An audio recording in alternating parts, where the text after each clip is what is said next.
Kamakailan lang, nilagdaan ng Prime Asset Ventures Incorporated o PAVI ng Villar Group ang agreement na nagsasabing opisyal na pagmamay-ari ng kumpanya ang Muntinlupa-Cavite Expressway. Ang nasabing 4-kilometer expressway ay originally pagmamay-ari ng Ayala Corporation na kinokonekta sa Imus, Bacoor at Dasmariñas sa Muntinlupa. Pero ano nga bang epekto nito sa araw-araw nating biyahe? Tara, suriin natin yan.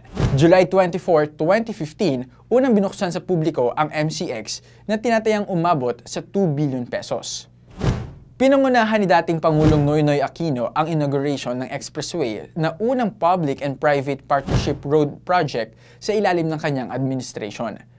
Layo nitong i-improve ang travel time from Metro Manila to Cavite and vice versa.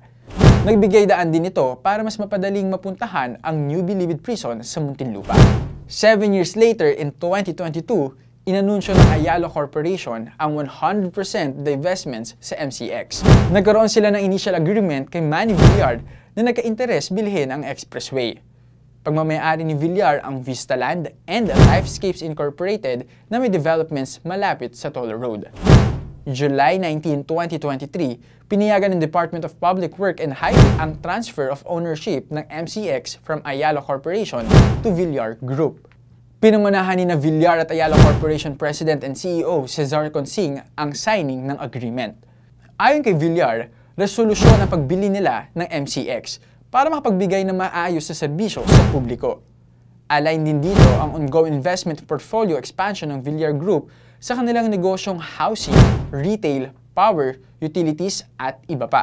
Sa ngayon, wala pa naman nakikita malaking pagbabago sa MCX na araw-araw dinadaanan ng ilang Pilipino.